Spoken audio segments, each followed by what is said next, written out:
আসসালামু আলাইকুম রহমতুল্লাহ বারাকাতু। প্রিয় দিনী ভাই ও বোনেরা, আজকের ইনশাআল্লাহ আমরা আলোচনা করব ফরজ নামাজের পরে সালাম ফেরানোর পরে আমাদের কি দোয়া পড়া দরকার। সর্বপ্রথম আমরা খেয়াল করি সহিহ মুসলিমের 591 এবং 92 নম্বর রেওয়ায়াত থেকে যা জানা যায়, প্রিয় নবী সাল্লাল্লাহু আলাইহি ওয়াসাল্লাম সালাম ফেরানোর পরে 3 বার বলতেন আস্তাগফিরুল্লাহ আস্তাগফিরুল্লাহ আস্তাগফিরুল্লাহ। তারপরে পড়তেন আল্লাহুম্মা আনতাস সালাম ওয়া মিনকাস সালাম তাবারাকতা ইয়া যাল জালালি ওয়াল ইকরাম। সহিহ বুখারীর একটা রেওয়ায়াত 844 নম্বর রেওয়ায়াত। রাবি হলেন, বর্ণনাকারী হলেন হযরতে মুগীরা ইবনে শুবা রাদিয়াল্লাহু তাআলা আনহু।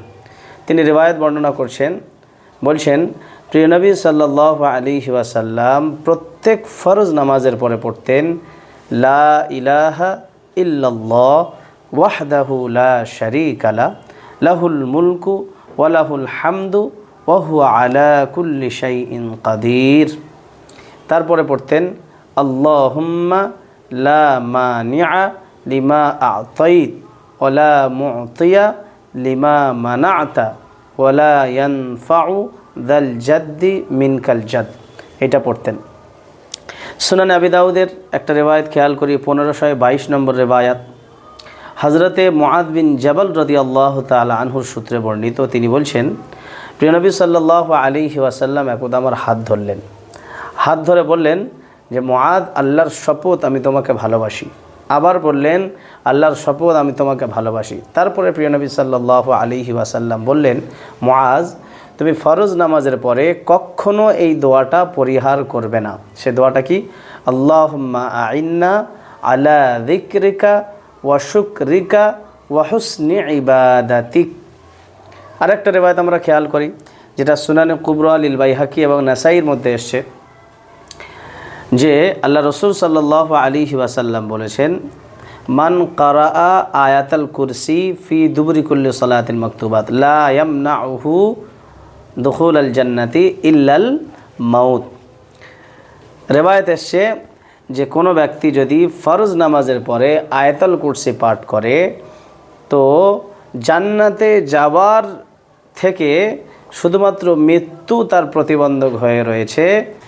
বোঝা গেল কেউ যদি আয়াতুল কুরসি নামাজের পরে পাঠ করে, মৃত্যু হলে ইনশাআল্লাহ আল্লাহ পাক রব্বুল আলামিন তাকে জান্নাত নসিব করবেন। আর একটা রেওয়ায়াত খেয়াল করি আমরা, যেটা সহিহ মুসলিমের 595 নম্বর রেওয়ায়াত, যেটা আমরা সাধারণত পড়ে থাকি প্রত্যেক ফরজ নামাজের পরে 33 বার সুবহানাল্লাহ, 33 বার আলহামদুলিল্লাহ আর 34 বার আল্লাহু আকবার, এটা পাঠ করা। তাহলে কটা জিনিস আমরা শিখলাম, যে ফরজ নামাজের পর সালাম ফেরানোর পরে প্রথমে পড়ব আস্তাগফিরুল্লাহ আস্তাগফিরুল্লাহ আস্তাগফিরুল্লাহ, তারপরে পড়ব আল্লাহুম্মা আনতাস সালাম ওয়া মিনকাস সালাম তাবারাকতা ইয়া যাল জালালি ওয়াল ইকরাম। সহিহ মুসলিমের রিওয়ায়াত অনুযায়ী। সহিহ বুখারীর যে রিওয়ায়াত বললাম, প্রিয় নবী সাল্লাল্লাহু আলাইহি ওয়াসাল্লাম প্রত্যেক ফরজ নামাজের পর পড়তেন লা ইলাহা ইল্লাল্লাহ ওয়াহদাহু লা শারীকা লা লাহুল মুলকু ওয়া লাহুল হামদু ওয়া হুয়া আলা কুল্লি শাইইন কাদির। তারপরে পড়তেন আল্লাহুম্মা লা মানিআ লিমা আ'তাইত ওয়া লা মু'তিয়া লিমা মানা'তা ওয়া লা ইয়ানফাউ যাল জাদ্দি মিনকাল জাদ। তারপরে কি পড়া হবে? তারপরে মুআদ বিন জাবাল রাদিয়াল্লাহু তাআলা আনহুকে প্রিয় হাবিব যেটা শিখিয়েছিলেন, আল্লাহুম্মা আইন্না আলা যিকরিকা ওয়া শুকরিকা ওয়া হুসনি ইবাদাতিক। তারপরে আমরা পড়ব আয়াতুল কুরসি। তারপরে আমরা পাঠ করব সুবহানাল্লাহ 33 বার, আলহামদুলিল্লাহ 33 বার, আল্লাহু আকবার 33 বার। ইনশাআল্লাহ আমরা সবাই আমল করব।